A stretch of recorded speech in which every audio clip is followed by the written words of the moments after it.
anything about it, genetically or morally or whatever. You were under the influence and control of the demonic influences of the world.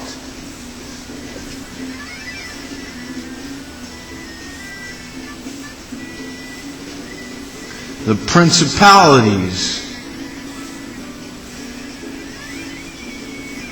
that still possess in the spirit of the disobedient, who is the devil, death.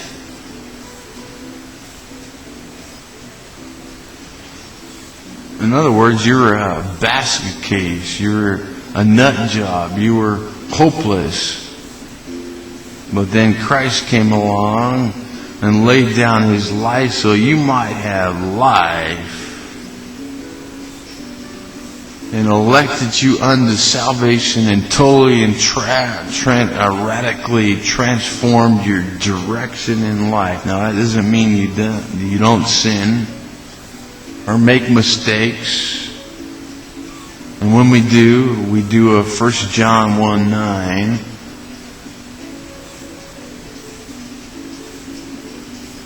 But God playing a part of totally, He justified you and then sanctified you and continues to sanctify you, because He that done a good work will carry it to completion.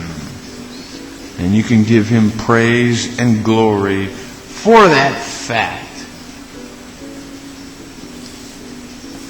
that you might have missed or overlooked. As soon as you recognize that you were brainwashed and the devil and the demonic spirits and the Kenites had some kind of mind control. They owned your mind, they owned your body, they owned your spirit. In other words, the devil and the demonic spirits and the Kenites were pimping you out like a harlot. And we see this in Revelation, a contrast between Israel and the charlatan in Scripture. And you were a charlatan you were brainwashed, you were under control. Influence.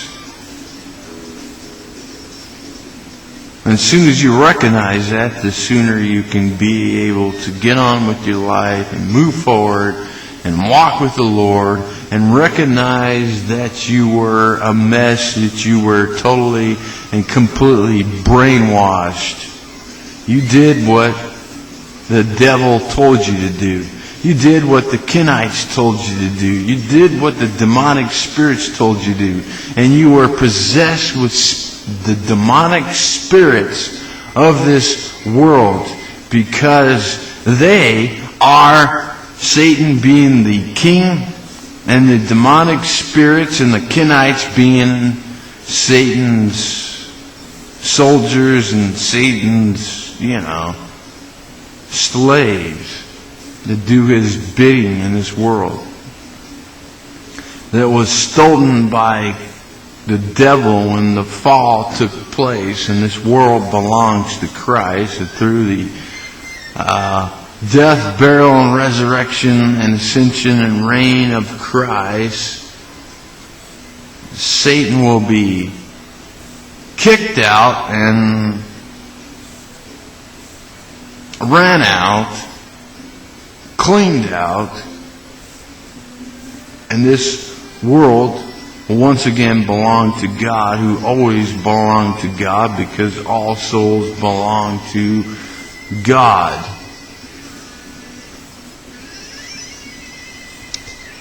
As I always say, I'm a soft Calvinist.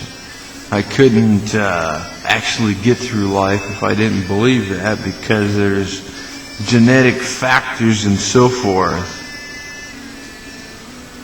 Because we are When the fall happened, total depravity took place. And we were made in the image of God, and then when the fall happened, that image was defamed.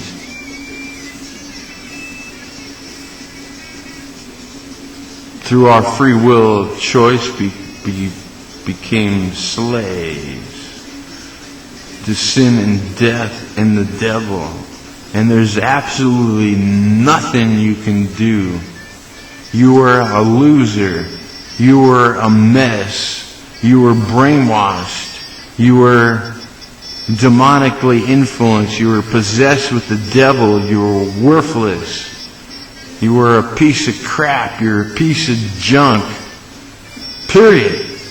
And as soon as you recognize that, the better that you can understand how holy and righteous God is, and how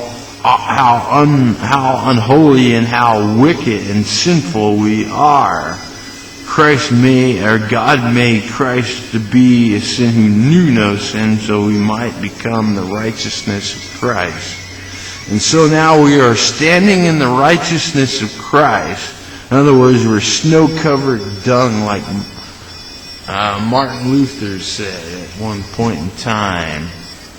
See the Apostle Paul communicating that in this passage of Scripture. And we see that following the prince of the power of the air.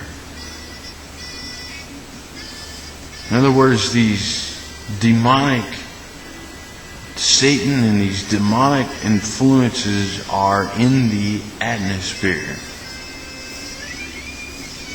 And more so nowadays than it used to be. Because TV, television, through advertisements and so forth, Satan has free reign to propagate his demonic influences through the air, the waves, and atmosphere, through radio, through TV, through advertisement, and so forth, that pollute.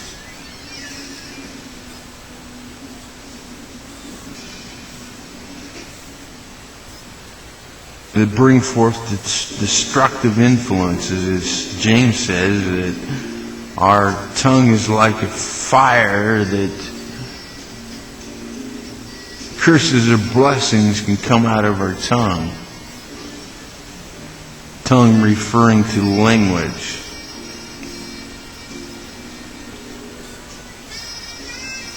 And the church is bombarded with this principle